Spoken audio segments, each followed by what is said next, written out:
How's it going, everyone? Welcome back to Agave and Cactus Talk. Today we're back to Agave, talking about another article from sci.org, the physics.org news channel. And this is one of our favorite websites. We've already talked about a article on how Brazilian cattle ranchers are using cactus, and it was out of this sci.org. And actually today we're going to be talking about Brazilian farmers again, but in this case we're going to be talking about agave, not cactus. Brazil is a leader in agriculture, I would say, around the world. It's probably number one or number two in agriculture in Latin America. It produces a lot of economic output, and it's mostly known for, I would say, soy and different crops like sugarcane, and a lot of these crops that require a lot of acreage. But they produce a lot of stuff. They're a very diverse country. And today we're going to be talking about this article where, let me see real quick. The name is Brazilian Researchers Work to Transform Agave into the Sugarcane of the Sertão. And it's by Karina Toledo. Once again, at asci.org. Real cool article. And I read through this, and I thought it was interesting for a few points. One of the points was, that kind of stuck out to me most, that they talk about in this article, is how they developed a agave genetically modified that's resistant to Roundup. So, a lot of my friends, I had mentioned this on Instagram, and they were like, oh, that's BS, like there's, no work on this genetically modified agave, and I had mentioned that they were already trying to develop these agaves for resistance to Roundup because it's one of the most widely utilized herbicides around the world. So, or different versions of it now, I'm pretty sure, because they're always redeveloping it. But anyways, really interesting thing. That a lot of people found controversial, and it's in this article along with a lot of other stuff. So I thought it'd be good to bring that point up, and then talk about that, and talk about some of the other stuff in this article. So they start off this article talking about a change in Brazil's climate. Essentially, they're talking about how there's just an expansion of the desertic and semi-arid regions. So there's been, they say, a 7,500 square kilometer expansion in these arid regions since 1990, which they put into relation as being 5 times as large as one of Brazil's largest cities, Sao Paulo. So that's pretty large. And they're talking about how this expansion of the desertic and arid regions is something that these scientists are not only seeing in Brazil, it's happening all over the world. And that's definitely something I've been seeing here, as a desert farmer in the Mojave Desert. A lot of people ask me, why are the Joshua trees dying, and why is the Mojave ecosystem looking to start or starting to fail in many cases. And I think a lot of that has to do with climate change, and we don't really have the rains that the Mojave Desert had 100 years ago. We don't have the pronghorns, the ruminant animals that the Mojave Desert had 100 years ago, right? We don't have the desert tortoises. We don't have a lot of animals, and plants have been lost. And, Joshua trees live for a really long time, and they're very adaptable. But the problem is, let's put it this way. So when I was reading about Joshua trees, I found out essentially that the majority of Joshua tree propagation is by ground squirrels, right? So they climb up the tree, they eat the flowers and the seeds, they move them around, and unlike a goat, when they eat these seeds, wherever they run around and poop, they come out and they're perfectly fertilized, and it's kind of like nature planted them essentially, and they pop out. So instead of for instance, if I give a Joshua tree, which is Yucca brevifolia flower, to one of my goats, and they eat it full of seeds or whatever, the seeds, when they poop, won't come out. They'll be disintegrated, So essentially these ground squirrels, they act as the transporters of the Joshua tree seed, and they're running all over the desert planting Joshua trees all over the place, right? So that's just one time of the year though, right? Like they just see this forage as, I think it's in the summer mostly, or in the fall, that these flowers are coming out. I have it written down actually because I'm collecting a lot of it from my Joshua trees here, and you have to be really fast about it. Like I collect a lot of the seeds from my plants, like the cactus, polycephalus, and the seeds stay inside the cactus on the polycephalus. So then, if I don't come around, for even up to 6-8 months, I can still go get the seeds. If you don't get the Joshua tree seeds when they're ready, like that week, the ground squirrels will just murk them all and take them. So I have to be very watchful if I want to do seed collection. And then, obviously these ground squirrels spread them around, but then other animals, even themselves, eat them, because during the year, when these Joshua trees aren't flowering, they have to eat like grasses and different like green shrubs, like small Joshua trees and creosotes, or different types of shrubs like rabbit brush, to survive, right? So the whole point here is, as climate change has shifted the Mojave Desert to being a drier place without the pronghorns, this ecosystem now isn't able to have significant amount of food, right? So these smaller Joshua trees that are propagating, that the ground squirrel is propagating everywhere, are being eaten up by coyotes, jackrabbits, even like I mentioned, the ground squirrels, because there's just a lack of food resources, right? So even me and my homie Nativo, Texas, were talking about this on the podcast. It's like, when we start coming into these disintegrated ecosystems like the Mojave Desert, that's, like I mentioned, lost its pronghorns and a lot of its consistent rains, then these animals start just going after your plants madly, because they're the only plants full of water, essentially agave and cactus, right, that are around them, because the ecosystem has changed. So before, around in the Mojave Desert, you would have a ton of beavertail cactus, cholla cactus, diamond cholla. You would have tons of barrel cactus, tons of Joshua trees that were small, and then you would have more grasses because the pronghorns were moving around like I moved my goats. And then, with those ruminants moving around and fertilizing everything, the Joshua trees were sprouting more, the creosotes, the rabbit brush.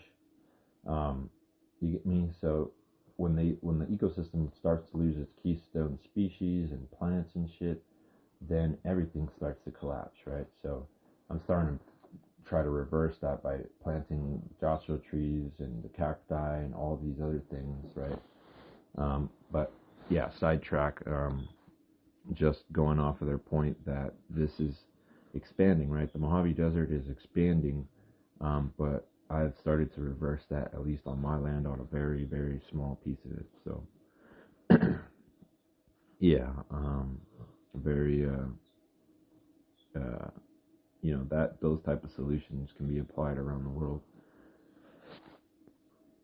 So these Brazilian researchers, going through some of the same issues I was in desert regions, were they were looking for new plants that they could use for bio energy, right? That wasn't sugarcane, because in this region, or in Brazil, they use a lot of sugarcane for bioenergy production, right?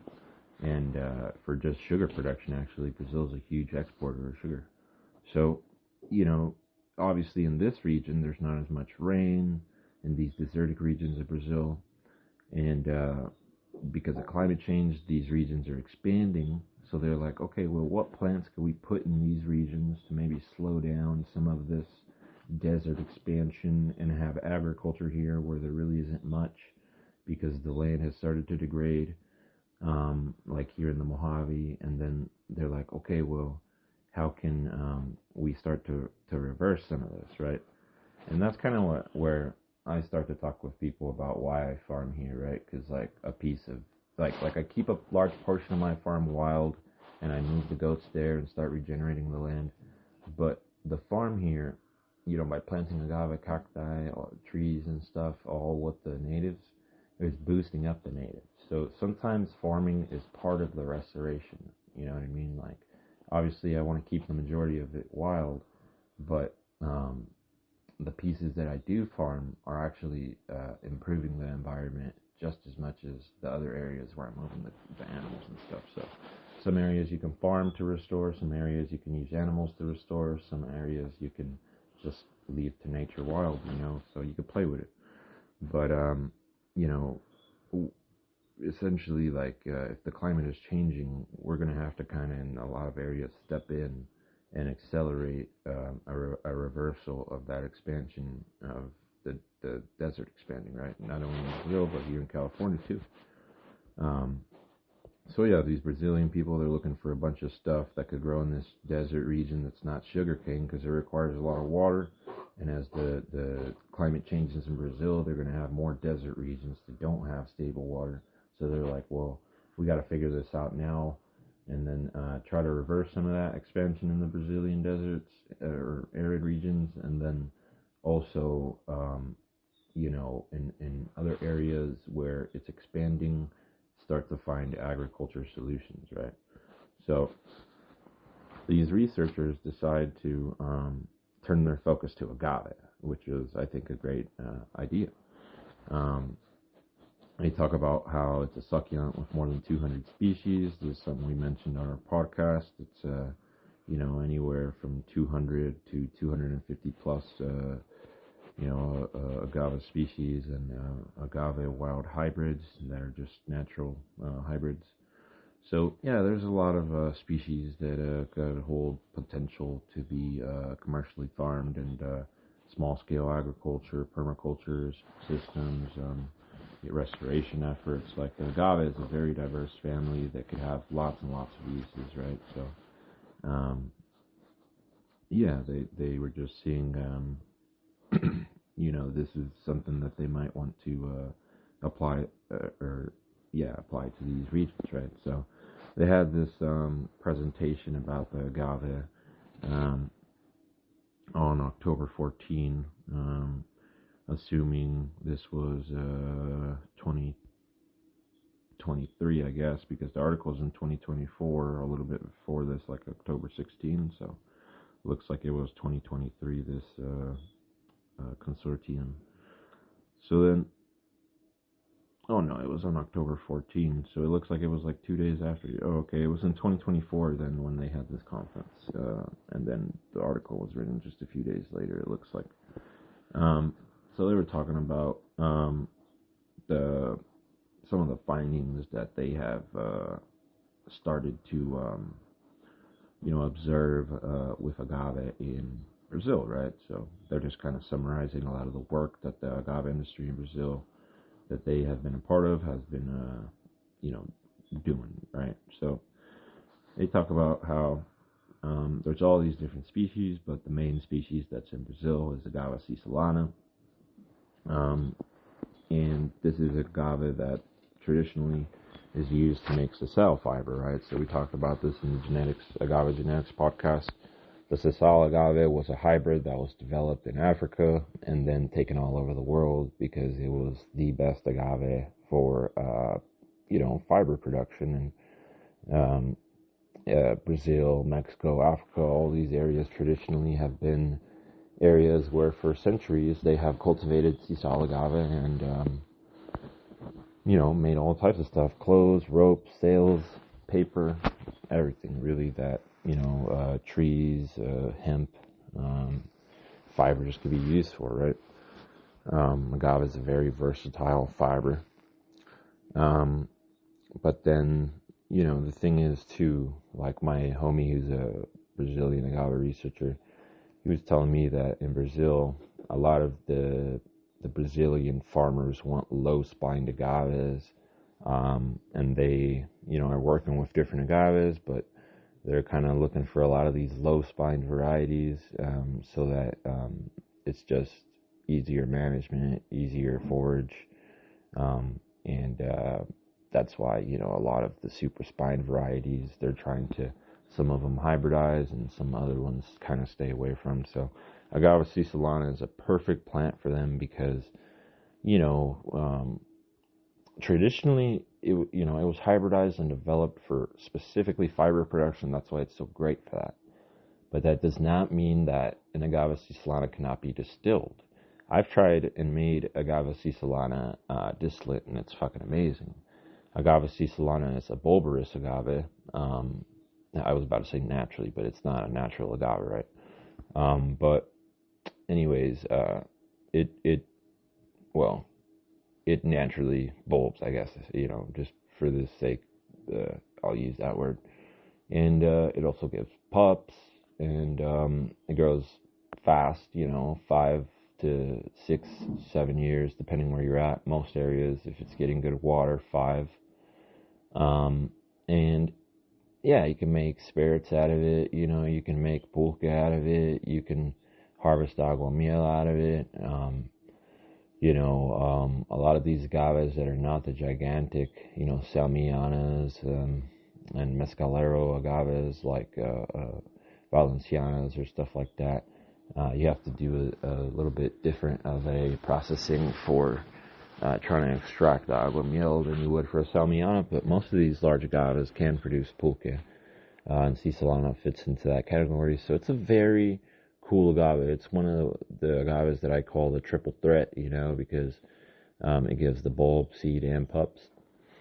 And then it also gives a pretty sizable piña. So, you can harvest a lot of that quiote, get some seeds, some bulbs, and then let that mature for, 8 to 16 months, and then you can try to distill a super ripe Agave cisalana. So a lot of people aren't really exploring this in Brazil, but I think they should, because it's like, for centuries they've been cultivating sisal, and then a lot of these plantations have been abandoned, and it's just wild growing, just by nature. You know what I mean? It's naturalized in some areas, and they're using it for forage. They're using, they're trying to, how I'm mentioning in this article, do bioenergy production, and it's just like they already have a lot of it available. It's kind of like the Indian agave spirits case, where they got hundreds and hundreds of acres, or thousands of acres of naturalized agave americana in India, right? So they're just like, they don't even have to wait to farm this shit, right, for spirits. They just like they're going and harvesting a bunch of them and making spirits, and it's there in India. And some of that actually is the case in Australia too. I am friends with some of the Australian distillers and farmers, and a lot of agave americana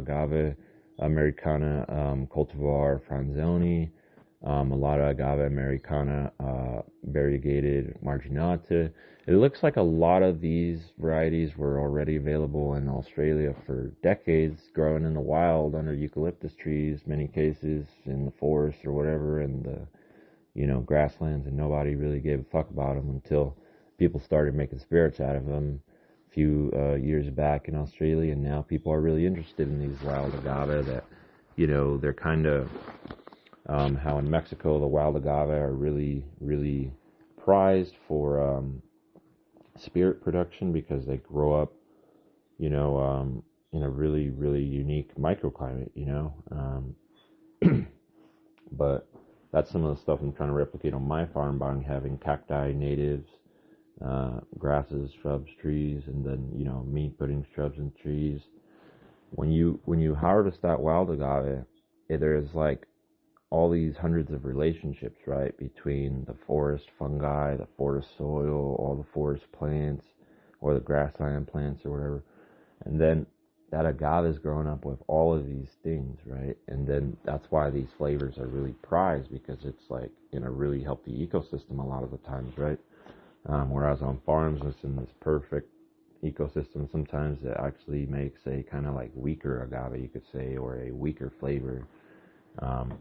But yeah, again, back to the point that Brazil has a lot of this C. Solana just wild everywhere. Like, that's why they're trying to find ways to utilize this in other areas of the country. And I think that's a great idea, right? So they talk about how 4% of the plant is only, the fiber, and a lot of it is just basically waste that is going into the field as all ground up and stuff, right? So that's very surprising, but it's understandable, because when you think about it, a lot of the agave plant is just water. So after drying and processing, all those fibers are probably, like they said, only 4% of the plant. So a lot of waste there, but I mean, all that's organic material, that could be composted or go directly back into the soil. They said it goes back into the field to be degraded, so it looks actually like they're kind of already doing that. But that might be some of the material that they turn into bioenergy, right? Because it's just waste for them at a certain point if they're making a lot of it, right? And you could also maybe try to copy what the Indian cactus farmers are doing, maybe make some biomethane, right?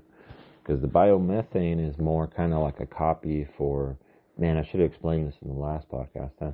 But the biomethane is kind of like a copy for natural gas, right? So you could put it into a natural gas pipeline. You can use it for cooking. You can use it for, all these different applications in natural gases.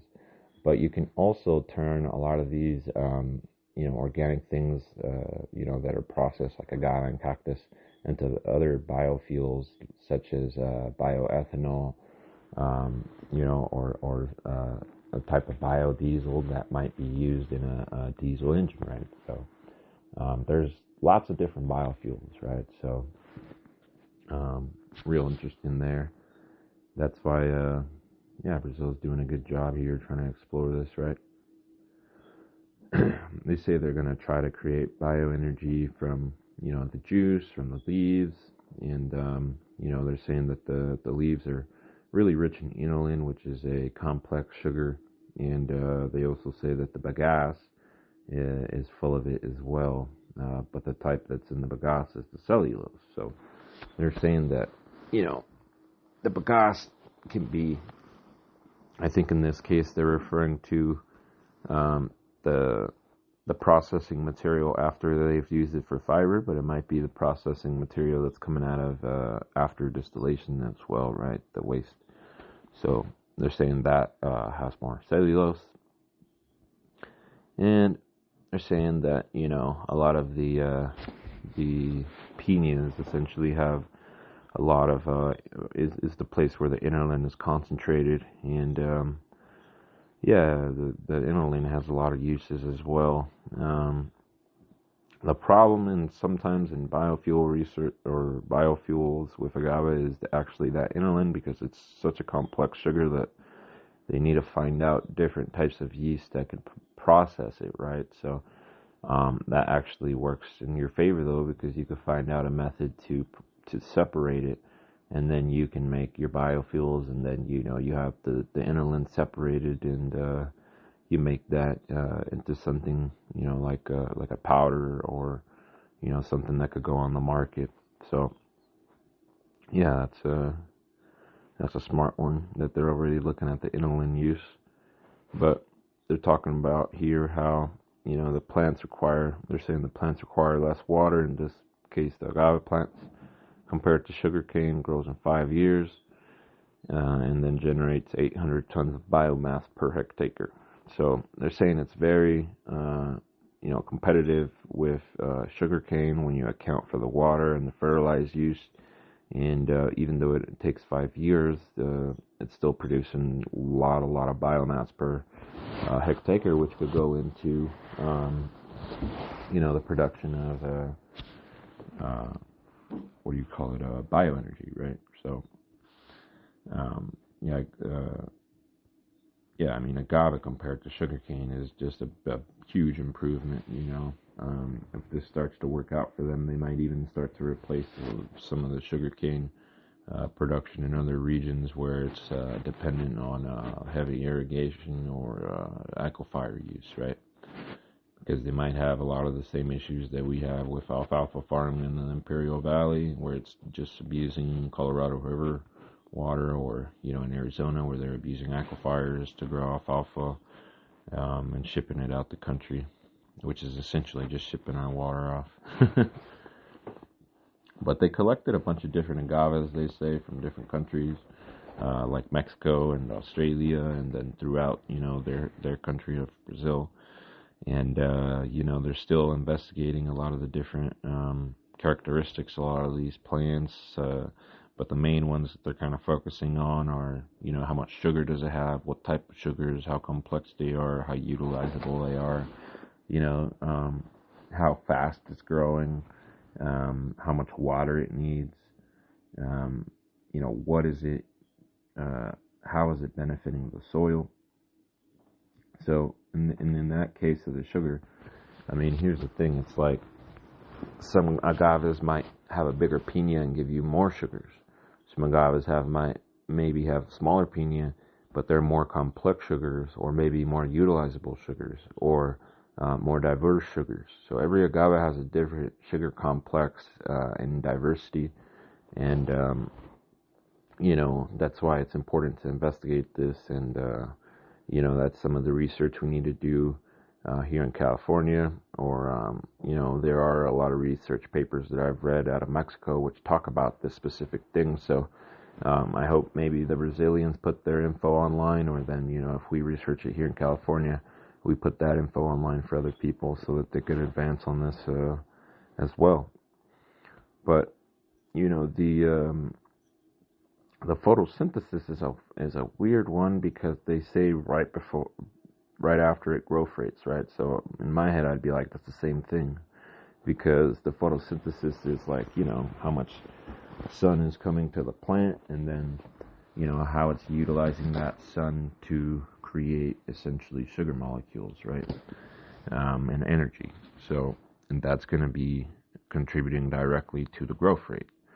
But maybe in this case, they're looking at photosynthesis and its effect on how these sugars are being created, or because it could be that they're looking for certain things, in that process. And then the growth rates is an obvious one, because they want the fastest and best sugars and more diverse sugars, right? So the relationship with the soil is an interesting one, because if you're growing agave, you're obviously going to have a certain amount of carbon sequestration, and then if you have lots of other, a unique ecosystem farm, that agave is always being recycled, right? Like there'll be other pups that you put right after it, after you harvest it or whatever, and then you could potentially have the agaves be part of a huge carbon sequestration, right? But in a monoculture system, like a lot of these Brazilian farmers are doing, there might not be a lot of bio or carbon sequestration, because they might lose all of that in the tillage and the harvest of this agave, and the tillage of the soil and the harvest of the agave. So that's something that I don't know if they're looking at, but that's kind of how I'm reading that. They just say relationship with the soil, but the number one thing I think about when they say that is that, right? Like the carbon relationship, because it's a real interesting one. But it also could be that they're looking at maybe some of the relationships that agave might be having with other types of plants that they have in this farm. So who knows there, right? But they're saying that, they want to turn this agave, the sisal agave, into quote unquote sugarcane of the Sertão. And then the Sertão, once again, is this drought or arid region in Brazil, and it's in the northeast region of Brazil. So they want to stop the expansion of this region, and they want to regenerate this region through the use of agave. But as I've always mentioned in a lot of these articles or these podcasts that we talk about, the monoculture is not the best approach to fix the ecosystem. And if you want to do any sense of restoration of the ecosystem, agave could be a part of that by trying to, use it like I do here, use the agave cactus and palms and trees to accelerate and boost the native plants there and their growth and restore the area that way. But if you just have a monoculture of sisal agave, which in most of the photos that I've seen of these plantations where they're talking about in this article and that they're studying and researching at, it looks to just be a monoculture of sisal. The rows are empty, and that doesn't look like much weeds. They might be spraying or mechanically tilling, which we've talked about how that's a lot of fucking issues, right? Because you start to destroy all your mycelium, your root networks, your soil microbiome, and then, you lose carbon sequestration, nutrient absorption, water absorption, or absorption. A lot of these things, it just starts to get fucked with the monoculture, right? So one thing is whether I think their bioenergy project would be successful in this Sertão region. I do. Now, that might involve a lot of chemical use, a lot of machine use, and Brazil is just as bad as the USA on a lot of big agriculture. So I'm over here whether the project will be successful, probably. Whether the project will be good for the environment, probably not. You know what I mean? Like the way that they've approached this in the past, it kind of looks like they're approaching it like that now. And it looks like they're going to try to do a monoculture that's chemically maintained or mechanically maintained, and it's only, no trees, no shrubs, no natives, none like that.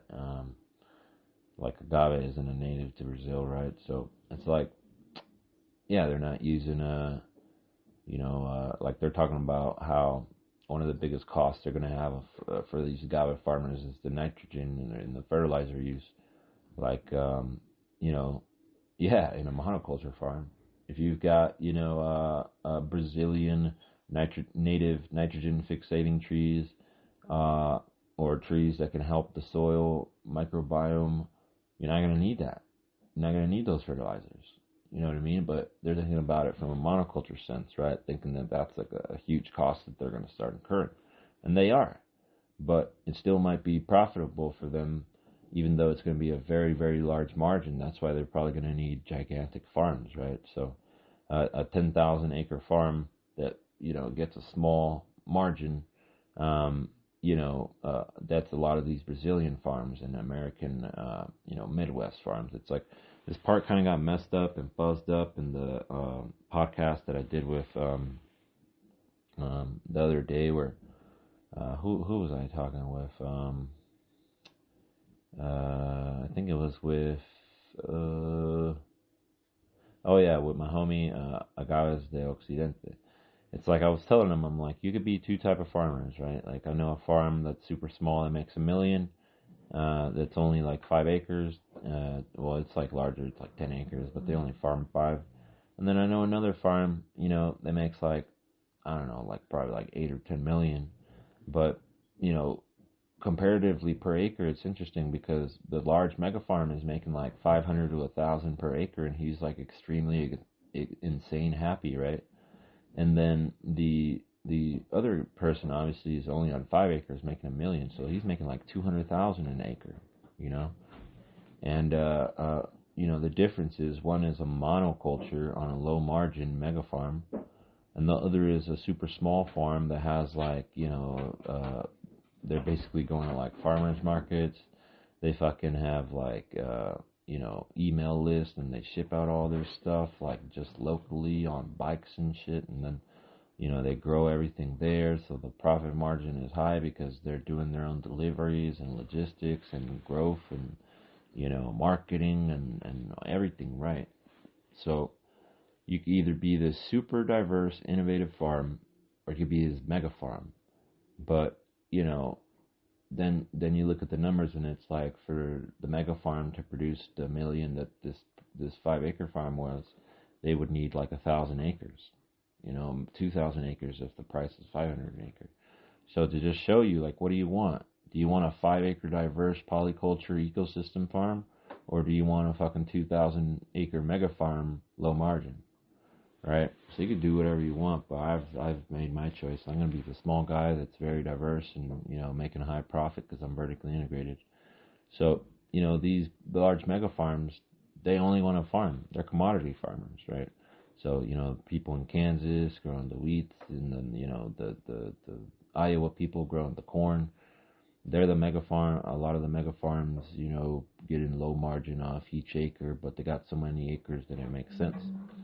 So we can't take those liberties if we're not super rich and came from agricultural families like me, right? Well, I came from an agricultural family, but we were always poor. You know what I mean? Like, only my generation started to break out. Like, but sidetrack, right? I mean, just the point that I was getting at is that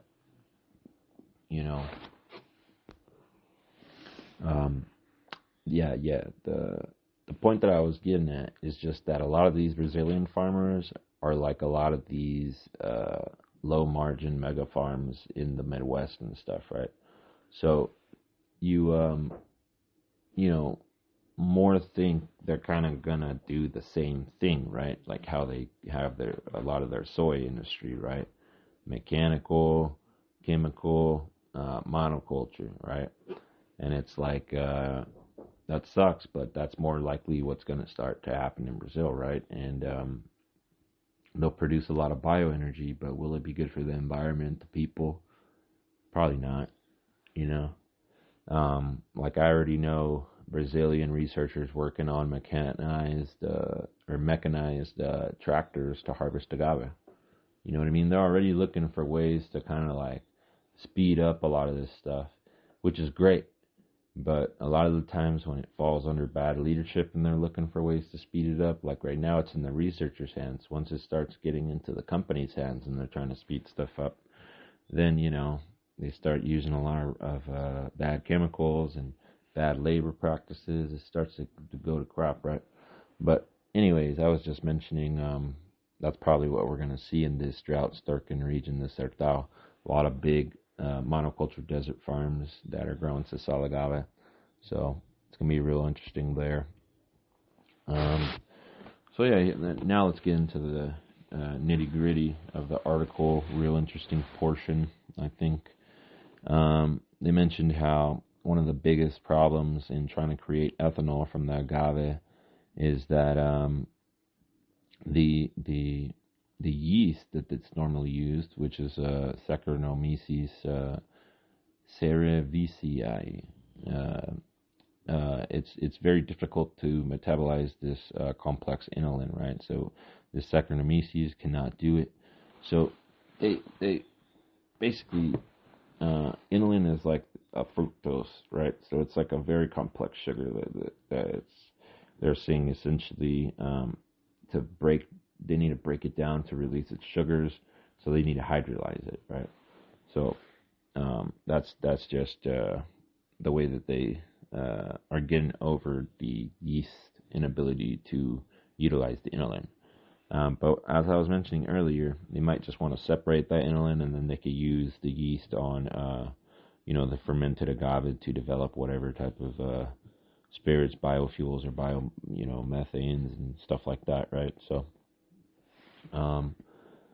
But here's where, the Brazilians, once again, as I mentioned, are some of the best agriculturalists around the world. They developed a, genetically modified yeast strain that can process the inulin. So it looks like they've gotten over the problem of not metabolizing that inulin for the bioenergy or biofuel projects they might have. And they patented it. So that's something that's not going to be open source and available to us in California or everywhere else. Well, I'm not sure. I don't know if it's an open source patent, right? Maybe got to look at it. It says that it's registered at the National Institute of Industrial Property. So maybe someone should look into that. I might look into that actually, because if that strain of yeast is available to be used by Californians, then obviously we're going to advance. Maybe this took them 2-3 years to develop, right? We're going to save ourselves the time.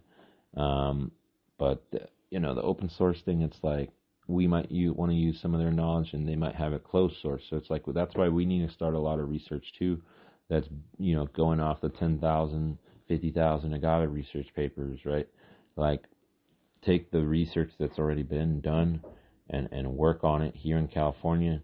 That way we can exchange with Brazilians and they don't feel the need to maybe keep patent secret or knowledge secret, right? And I'm not accusing them of that. I still got to look at the patent. It might be open source or it might just be secret. Either way, I'm not judging them. I'm just saying that if countries are all innovating and they want to exchange information versus being closed source, you get me? That's kind of more where I was going with that, right? So they also mentioned how they've already in the past developed yeast that can metabolize xylose, which is one of the sugars that is present in the bagasse, which is the residue or the waste after distillation or fiber production. So this is a real interesting thing because they are developing new yeast, right? So I'm trying to see here if, yeah, that's where my suspect was. So the yeast strain, at first, when I heard this, I was like, oh, that's pretty cool. Maybe they just, cultured a bunch of yeast and tried to evolve it until they got to one that worked, right? Or they found one that worked. But in this case, they actually genetically modified it. So I don't know how they did that. Once again, I got to go look at the patent and stuff for the catalyst. What do you call it? So the catalyst, the yeast. I don't know how they genetically modified it. They might have inserted genes. They might have done, I don't know exactly. I don't want to speculate there, but that's something that maybe needs to be looked into. You know what I mean? Because there might be other types of yeast that are available wild that can process these that haven't been, utilized for this purpose before, right? So there's thousands of yeast available commercially that maybe people can research and try. But the Brazilians wanted to, once again, speed up, man. Speed up is the worst word sometimes. It's like they're trying to speed up this research, so then they immediately go to the GMO instead of looking towards, maybe the yeast around the world that's available to try to see if some of it could have catalyzed the inulin or what's the other one that they were talking about that's in the bagasse? I forgot. Let me go back real quick and get it. Xylose. Yeah, so xylose, which is in the bagasse, is something they already found out how to catalyze, right? So, yeah, these GMO things, it's always raises red flags for me, but that's what they're working on. So that's, what I got to present to you as knowledge, right? So that's what they got going on. Another thing they're talking about is using biostimulants and fertilizers for accelerating the agave growth rate, which they consider relatively slow. I mean, comparing it to sugarcane, sugarcane This shit could be growing in a fucking few months, compared to 5 years. And the funniest thing is when they talked about they were looking at different agave cultivars and stuff. The Cisalana is a hybrid that was literally bred to be fast. You know what I mean? So it's like 5 years is at the almost lowest you'll get for an agave, unless you're talking about Mongaves. Some of them might be 3 or 4 years. Some of the lowest I've seen on agave might be a 4-5 years in Vilmoriana, right? So 4.5 years, 5 years.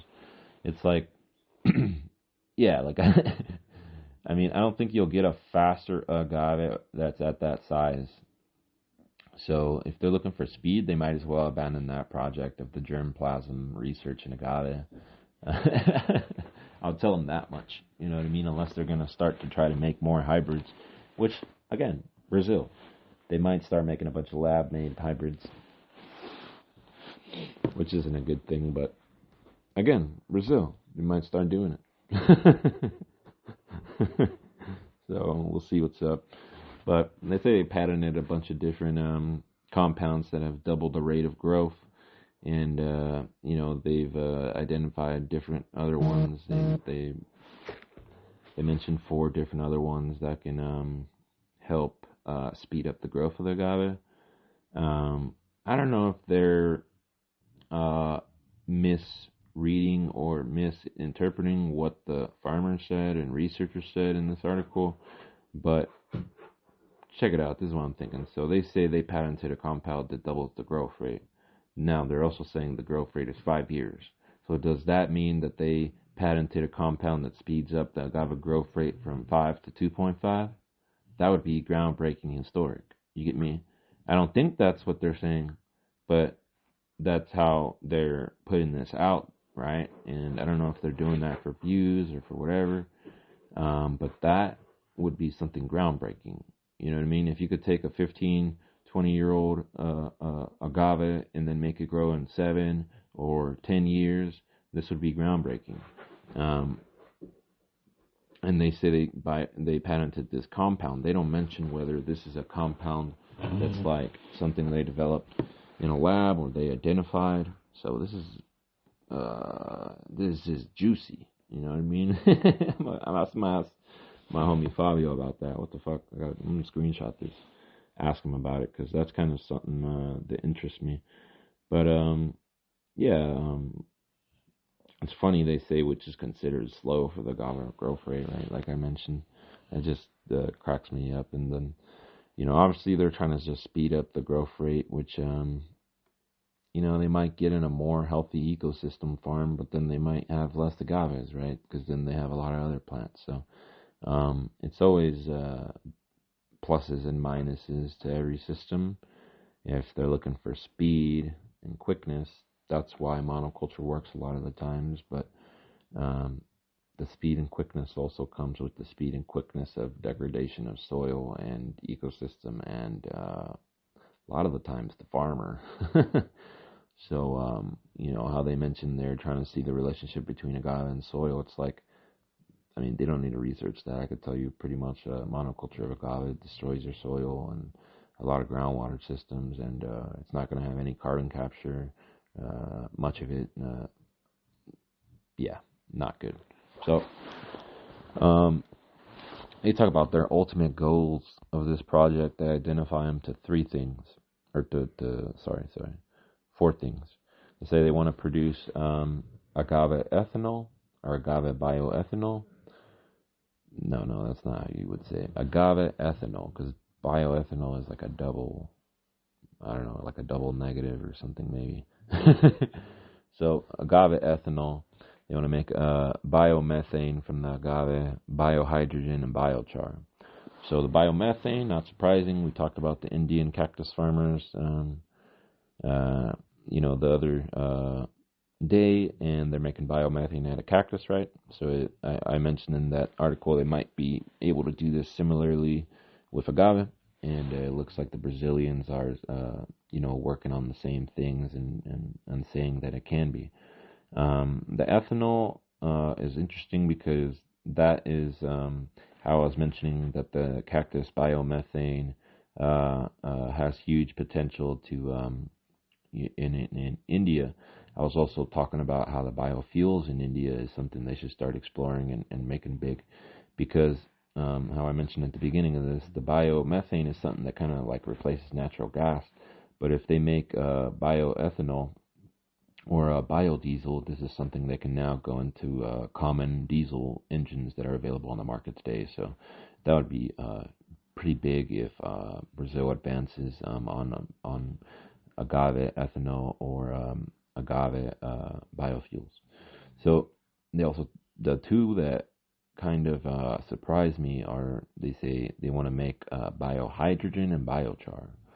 So biohydrogen is one I don't have a lot of familiarity with, but it looks like a lot of the hydrogen projects in the past were just so expensive because of the processing of the material that they use to make the hydrogen, right? So I've been reading a lot of recent research and projects that are working with organic materials to create biohydrogen, which could be used in hydrogen power plants and hydrogen cars and stuff like that. So I don't have a lot of familiarity with that, but that's super cool that they're working on that, and that might be something we want to work on here in California. I mean, I know Elon Musk is not a popular guy right now, but in some circles he is. Who knows where you fall on the spectrum, whatever. But his company Tesla is talking about how they actually want to make a Tesla Model H, which is the model hydrogen. And I thought that was hilarious because Elon Musk at the beginning of the Tesla journey said that hydrogen's a stupid ass thing, stupid journey. And for a long time I kind of agreed with him because, Japan and Toyota's failed Toyota Mirai. It's like, I lived in Altadena, and I had clients in South Pasadena that I did gardening for, and I would always pass by this hydrogen gas station in South Pasadena, and I would see Toyota Mirai people there. And one time I asked one of the guys there, I'm like, how long did it take you to refuel? He's like, bro, I'm fucking waiting forever, you know what I mean? And he's like, sometimes they have the station off, sometimes, the fucking, because Toyota gave him like a little rebate card for like, I don't know if it's like 5,000 or 10,000 free kind of like equivalent of miles of fuel that they give you when you buy the Toyota Mirai. But he's like, this shit's fucking declining. He's like, sometimes it doesn't work, sometimes it works, sometimes, and then he's like, this shit's gonna run out. But a lot of complaints, and the other problem, lack of infrastructure. I also farm in Lancaster, and it's one of the few places where semi-trucks that run on hydrogen can actually get fuel. And I think there's like maybe 2 of these places around California. So, one, lack of hydrogen infrastructure network. That's why the hydrogen cars like Toyota Mirai, I think, didn't work. But 2, there was lack of innovation and competition because they were the only ones. So, yeah, it's just I don't know the solution to that. I'm not a car company expert, but my point is Tesla looks like they're shifting to hydrogen. They're probably going to need a lot of hydrogen, and if agave could be used to produce biohydrogen, that would be pretty big, because Tesla looks like it's turning into, I think it actually is already, the largest car maker by value in the world. So, pretty big things there. So yeah, here in Lancaster, they're actually creating a hydrogen plant. They're going to be taking a lot of waste and turning it into hydrogen, and basically making this hydrogen available. And then they're also going to have, like I mentioned, an expansion of those gas stations for the semi-trucks and stuff. So that's kind of what we need for hydrogen to blow up, like more infrastructure. And California has recently approved more hydrogen investment and research and stations and stuff. So it looks like we're heading that way. It wouldn't be a bad thing to, work on making agave biohydrogen here in California as well. We want to explore some of those relationships, how I was talking about in the Indian Cactus Biofuels podcast, where we've linked researchers, NGOs, the portions of the government that are working on this, with small farmers to bring plants directly to the farmers, so you have everything in one place. You can have safe research and production of biofuels on a small farm that allows for a vertically integrated product for the small farmer. Everybody win-win, chicken dinner.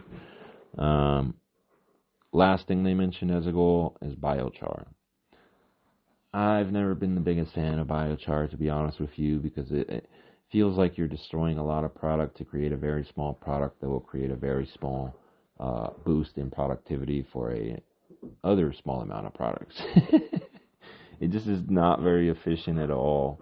Like, you know, in terms of physics, it's like in terms of the energy going into create it to the energy that is coming out of it that is useful and utilizable, and the rate of utilization and what would you call it, improvement for soils and stuff. It just, I mean, biochar is great.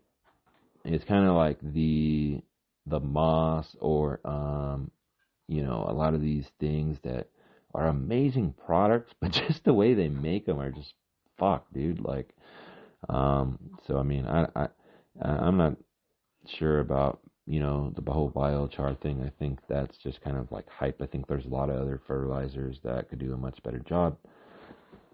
But who knows? I mean, maybe they make it efficiently for a very low price where it's competitive fertilizer that could be used around the world. So I'm not saying their project is going to fail with biochar. It might be very, very successful. And I'm not saying California shouldn't explore that. I'm just saying I might kind of stay away from that. Industrial California, agave farmers, everybody thinks I hate them. I don't. This might be something they want to explore, you know what I mean? A lot of lower or medium quality agave that's grown industrially, you can maybe go into biofuels, bioenergy, ethanol, biomethane, biodiesel, biohydrogen, biochar, all of that shit, man. We need all of it. I don't have to explore everything. I have certain things I want to do, but other things I don't want to do, right? So, yeah. Everyone, I just want to make aware of a lot of these different industries that are being explored around the world in agave and cactus. So then maybe you want to see which one of these you want to get into. You know what I mean? Like how I always tell you, I've probably heard it 1,000 times on the podcast already. It would be an embarrassment if the only thing that USA Agave does is agave spirits. So we need to develop these fibers, these energy, these hydrogen, these, you know, methane, all of these different industries for agave and cactus. That way we have the best prices. We don't have price fluctuations. You know, the commodity farmers make good money. You know what I mean? We want to have a lot of the maybe industrial California agave farmers putting a lot of their stuff into the products. They're not going to be spirits, right? Because maybe the spirits you want to leave the small farmers, the super primo, high quality, regenerative, permaculture grown, ecosystem farm, whatever the fuck, super hippie shit, agave, right? Maybe you leave that for the spirits, and then a lot of the other shit you put into these projects, right? So that's where I tell people, it's not, you know, like I don't like big ag, but it's not that I won't work with them. I've worked with farmers that have thousands of acres, tens of thousand acres. I've worked with, you know, giant vineyards and giant corn farmers and giant grain farmers. And, you know, my point is, I criticize them like I criticize the government. I want them to improve, and you have to make them hurt. You know what I mean? Because it's like, if you want a multi-millionaire mega farm with 10,000 acres to improve, you don't go to him and protest like a lot of these hippies do. And my thing, I go to them and I tell them, I can make you a lot of money by shifting over to these type of permaculture systems that are not monoculture, it's a polyculture, regenerative, or permaculture type system of a farm. You know what I mean? And my way of convincing big agriculture to change is sort of in a you know, sometimes respectful, sometimes pushing the edge way to get their attention to what I'm doing. And then they, a lot of the times, see what I'm posting or see what I'm talking about, and then they want to work with me because they see how a lot of these regenerative systems might work for them or make him or her more profitable, right? So then my way is kind of of making big ag farmers change a lot of the time is showing them the profitability in helping the environment and doing it the right way, right? Not with a picket sign in front of their house. But as I mentioned in the past podcast, whatever floats your boat, you know what I mean? That's why I'm glad to live in America, where we have a right to protest. You could protest anything you want, whenever you want, and that's your right as an American citizen. So, once again, I don't have to do it, or maybe I don't like to do it, and I don't want to do it. But if that floats your boat, go for it, bro. You know what I mean? Go for it. Yeah, one last point I want to talk about in this article was they're talking about the use of drones. And this is something I was talking about with my homie Fabio, and I actually saw a video where they were flying drones over their project. And I don't want to talk about that because I'm not sure if it's public. But yeah, they were using drones on this cactus farm, agave farm. Although they did have a little bit of cactus there. Sorry for spilling the beans there, Fabio. But anyways, yeah, they're using drones for, let's say, a whole bunch of different purposes. But in this article, they talk about specifically how they're using drones for soil analysis, right? So before, soil analysts would go around the farm, very tedious process. You know, say you got 10 acres, right? You go and get 10 different samples from around each acre, and you got 100 samples that you go analyze in a lab, and then it takes a few days, and then you get all these different results, right? Well, they found out a way to speed that up with the drones by going and taking a lot of these, images and seeing direct growth rates of the agave. They're taking soil tests, and they're seeing, they got soil probes and working with drone info and data. The scientists are using both in tandem to assess how these farms are developing and see where they need to apply fertilizers or water or more management, right? Which is something that I think is fucking amazing. Like, I actually want to make a whole podcast dedicated to talking about drone use in agave and cactus farming, or farming, I guess you could apply it to, but more specifically for our industry of agave and cactus. And because drones have so much use, especially for small farmers that are trying to keep costs low, labor costs low, and optimize water and fertilizers and their soil improvements, right? Because data honestly is going to be the name of the game of the 21st century agriculture. Whoever has the most data is going to be able to understand their plants the best and make the best choices for their agricultural system. So, like how I always tell you, the proof is in the pudding. It's like a lot of these permaculture regenerative farm systems, like, they're getting better bricks on a lot of the products that they're producing, right? Like fruits and vegetables, right? Or vine grapes, right? Like, it's just, they're producing better products. So you can directly prove what you're doing is making you more profitable or improving the environment, right? So I think it's very intelligent that they're trying to use these drones to, analyze a lot of the soil on these farms. You know what I mean? So, yeah. Let me see any more important thing in this article real quick. They had a few sections to this article. The second half of it is about a different portion of, the symposium or whatever the fuck they had, right?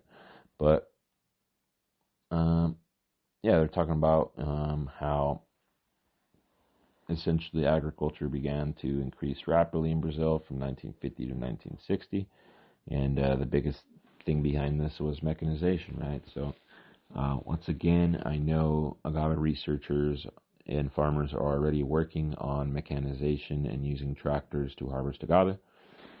Definitely already in the management, they're already doing that.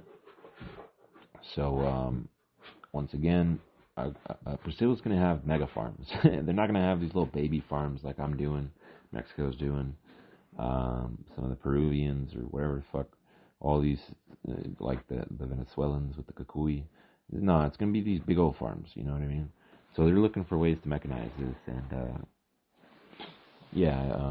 they mentioned how there's a close relationship between agriculture and immigration in Brazil, and a lot of the immigrants were from Italy and Germany. So it looks like they got their own version of Mexicans. The Mexicans do everything in America, from construction to agriculture to restaurants and just fucking everything. So it looks like Italy and Germans are that in Brazil. They're saying, but it looks like they're trying to more shift to the agricultural machinery, because they're saying that a lot of these traditional immigration networks have started to fall apart, and a lot of these people aren't coming from these countries anymore. So once again, a lot of the time it's not black and white. Like, I'm over here telling you why I don't like mechanization, because it harms the soil and it does a lot of problems, which we've discussed. But if they don't have the farmers and they don't have the farm labor, it's not whether they want mechanization, it's when is it coming. You know what I mean? Because, like, I give you the example here that we were talking about in another podcast. The farmers here in citrus right now that don't have any immigrant labor because of deportation raids and all the immigrants not wanting to show up to work because they're scared as fuck. You know what I mean? Those farms, how I mentioned, some of them might go out of business. A lot of them are losing a lot of money, hundreds of thousands, some millions. So when you depend on immigration for your farms, you're going to get screwed. And as I mentioned, they're already bringing in a lot of robotic fruit pickers and robotization to get rid of a lot of these labor issues in California now. I've already worked with different people in wine grape vineyards that are utilizing robots. Some of the largest vineyards in California are already on that. And I've had a close experience with that stuff, and it's really amazing what's going on. And they're going through the same issue. They're losing a lot of their immigrant labor, right? Like how I mentioned during the first Trump presidency, the H-2B visas went away. Pretty much in the last 8 years, if you've been a farmer in California, you've lost like a large majority of the pool of immigrants that were able, skilled laborers that were available for your farm. A lot of those people are gone. Because look, people say, oh, you could just pay Americans a whole bunch. Look, it's not that they were earning minimum wage or nothing, or earning low. Like, sometimes these guys can earn $500 in a day. And you know why they earn $500 in a day, the farm laborers, sometimes? Because they work super fast, super skilled, super efficiently. You get me? So sometimes you might be paying the fucking American $30-$40 an hour to even show up, and he's only working 10% the rate that a Mexican is. I say that as an American and a Mexican. Take it for whatever it is. Not trying to hate on anyone, but I'm just saying, like, you're not gonna replace the Mexicans unless you do it with robots. Nobody really works as hard as us. A lot of the Central Americans were like the people coming in to replace the Mexicans that were doing a great job, like my people from Guatemala. I'm Guatemalan too. A lot of those guys are getting deported too. So, because Mexico's doing much better now. So now a lot of the Guatemalan people are coming because that country's fucked. And then it's like, they're sending them back now. It's not good, man. But yeah, they mention how population in Brazil is increasing. They need more food. Some of the other agaves they might want to grow for consumables, right? That's one thing I would recommend there, because they got so much of it. Might even try roasting and consuming C. solana. I don't know why nobody tries that. I'm down to try that. I've pretty much loved every agave I've tried. Roasting and eating. Tell people it kind of reminds me of like pumpkins with like honey, or each agave has like a different flavor, but yes, the ones that I love kind of taste like that. So yeah, they're talking about how the fertilization is one of the biggest inputs that going into Brazilian farms. So they're looking for low fertilizer crops like these agave. I definitely think that that will be something that is going to be huge for them. But yeah, lots of advances, you could say, on precision agriculture here in Brazil. They're fucking killing it on that angle. But yeah, that was the article today. It looks like, oh, actually, let me talk about this one more point real quick that I mentioned at the beginning of the article, actually, right? One second. My bad. Fucking. When you talk on the podcast sometimes, and I'm talking fast for a long time, my mouth gets dry as fuck. I need to have a water right next to me or something, huh? I'm learning. So I mentioned I'm not a podcaster. Well, I guess I am a podcaster now. I got like 20 podcasts now. Huh? Well, I'm a very, very, very micro podcast. That's pretty, spread in the agave community, but it's so niche, right? Because the agave community is like small. But anyways, yeah, I just wanted to, bring up this last point here that, they have developed a genetically modified plant of agave. And while this is groundbreaking, it also is something that is not, I believe, the correct way to go about this. I believe that they need to hybridize plants for genetic resistance, not try to make lab-made agave, because I mentioned this before, but, you insert one thing and you take one out and you think you got this great agave, and then, it actually ends up having like 10, 12 different issues or whatever down the line, right? It's like nature, when it takes one thing out and puts another in, how they do in these labs, it balances it. So there's not an imbalance, right? When we do it, there's always an imbalance, and some shit gets fucked up. That's why I never liked lab-made stuff. But in this case, they made a genetically modified agave for one specific purpose, which I mentioned before, was to tolerate Roundup and glyphosate, which, we're not the biggest fans of, but as a gardener, I used tons and tons of Roundup in the early years before we became chemical-free and knew what it was. So my point is, I know a lot of people use it. Lots of California vineyards use it. It's in a lot of California wine. There's tons of tests and research to show that. Don't just take my word for it. The point is, glyphosate is one of the most used herbicides around the world. It's used in, vegetables, fruits. It's used in nuts. It's used in pretty much every single type of agricultural field you can imagine. And a lot of the times, like with GMO-ready corn or grain, they develop specifically varieties that can be sprayed heavily, and then everything dies around it except for that plant. And this has always scared me a lot, right? Like, not only do the humans start to get potentially, I'm going to say potentially, some have gotten cancer supposedly, right? I'm going to say supposedly here because they maybe have court cases they won, but who knows, the truth or the lie behind any of this stuff. But there's been lots of people who you could say have had effects of these herbicides on their health. That's for sure. Each case is maybe different and maybe a different percentage attributable to these herbicides, but the herbicides have all affected. It's affected me and my dad. It's affected everyone. But the point I'm getting at here is that these herbicides are used everywhere, and these plants that are made for it, that destroy everything around it, hurt humans, environment, and a lot of the times it actually hurts the same plant. Like for instance, in GMO or ready corn, sometimes you'll spray the corn or not GMO ready grapes, but in grapes as well, this will happen where you spray it, everything dies around it, the grapes start to shrivel, and then a little bit passes by and they come back.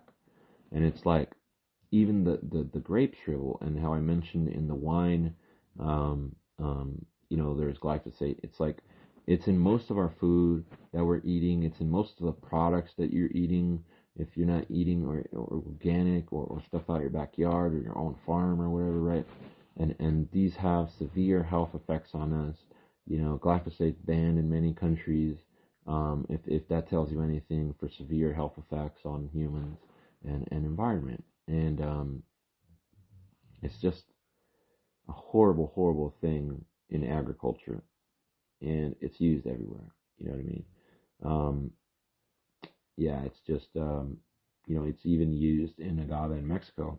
The problem there that I was explaining to people is it might be in the pulque and the agua miel, if they're using chemicals, but it's not going to come out in any spirits, because a lot of the research I've read on pesticides getting through the distillation process is pretty negligible, like if any are getting through, right? So, not to say somebody might not develop a pesticide tomorrow that gets through all the distillation process. I'm talking about the current research, okay?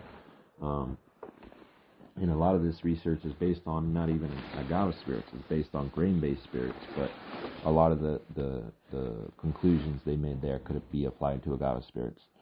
But yeah, I do not believe that this is the proper way to go about this. You know what I mean? Using a Roundup ready or a glyphosate ready agave. It's not going to lead to good things. And we do not want genetically modified agave plants. Like for instance, if those agave plants somehow make it to America, the USA, or make it to Mexico and start hybridizing with other plants, we don't know the effects of what a GMO crop hybridizing with a agave would be, and the effects of that on the wild ecosystem, right? Because a lot of agave in lots of places are naturalized. So what would happen when you get a GMO hybrid that hybridizes with an agave americana in California, and now you got a bunch of GMO agave americana going all over, hybridizing all over and growing naturalized all over California, and that could be applied to Australia, to Europe, to Mexico, with tons of agaves. This is very dangerous. I don't think that we should be playing with nature in this way. This is the biggest thing that I am in disagreement with on the Brazilians on this, going about using GMO agave. I think that this is going to be a huge error for them, and obviously they patented it because they want to keep this under secret and not show what genes they inserted. It's just a fucking shit show, in my opinion. I think it's just horrible. I don't know how to say it or explain it. I mean, whether you know about GMOs and their effects on the world as a whole, it has not been positive. And I don't think this will be any different. You got decades of proof of GMOs being a piece of shit for environment, people, water systems. Look at a lot of the GMO corn where pollen is being spread by the wind, and then people are being sued by corn companies, and people can't start their own seed because they only want to plant GMO corn, and then they can't keep the seed that comes out because then they'll be sued, and they have to have a contract for purchase seed every year. This is horrible. If any of this bullshit came to agave, it would be an embarrassment. If there's any Brazilians with ethics or morals, they will pull that GMO agave down. You know what I mean? Speed and efficiency is not always the right thing, okay? Because you might speed and efficiency your way into a hellscape or a horrible environmental disaster. So I tell them to take heed there.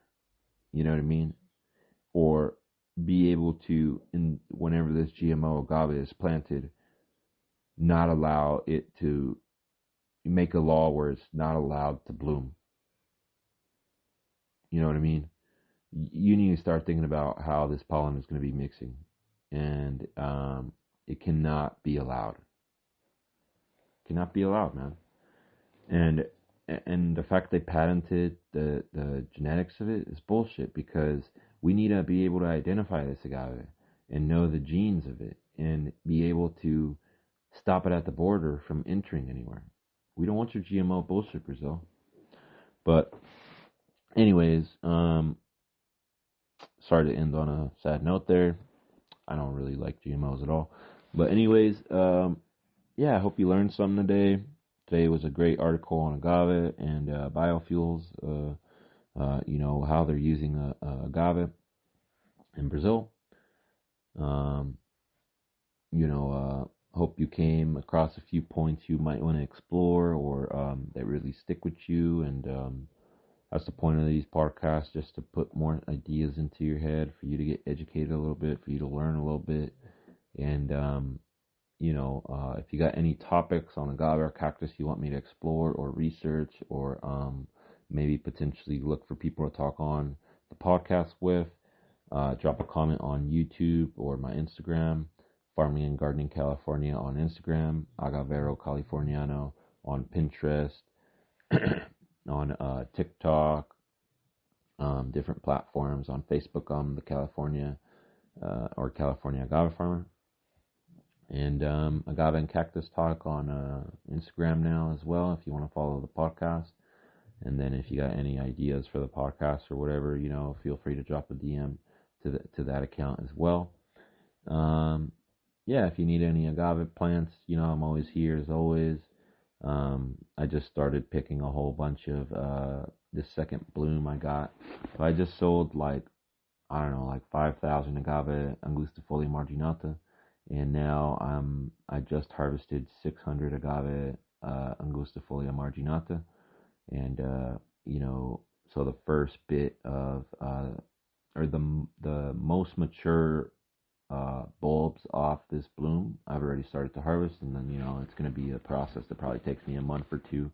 I try to let them develop to their largest size on the flower and try to take up all of that agave's energy.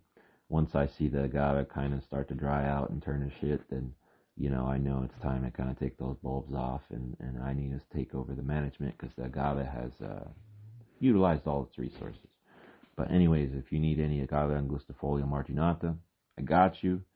I sell, packs of 100, packs of 50. I could do a pack of 500, different prices on different quantities, but the most common that people buy is usually the 200. And, I got a whole bunch of different agaves and cacti, available that are California native and USA native and non-natives as well. So, I don't discriminate here.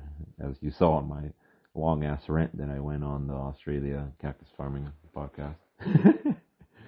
But, always plug my stuff here at the end a little bit, because if you made it through, then you'll probably listen to this too. But, I don't care if you buy from me or if you don't.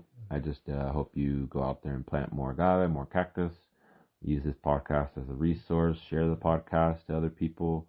Drop me a review in the Apple Store or on Podbean, and leave comments on any of the platforms. And hope you have a great rest of the day, everyone. And I hope you have a lot of success with your cultivation of agave and cactus. And I'm also going to just throw this out there real quick. If you know any Spanish-speaking agave experts that you would love to have on the podcast, one thing I want to have more is some Spanish-speaking podcasts, because I had a lot of great reception to my first Spanish-speaking podcast. So, there's a lot of English and Spanish-speaking agave farmers around the world. So, multi-language podcast is probably what is coming soon. Coming soon. We are now that, but there's going to be a few more episodes in Spanish. So if you see a few of those here and there, don't get scared if you only speak English. Just go to the next English podcast and go download Duolingo and start learning some Spanish, and then you can listen to them. Have a great rest of the day, everyone, and I'll catch you on the next one. Agave and Cactus Talk out. Peace.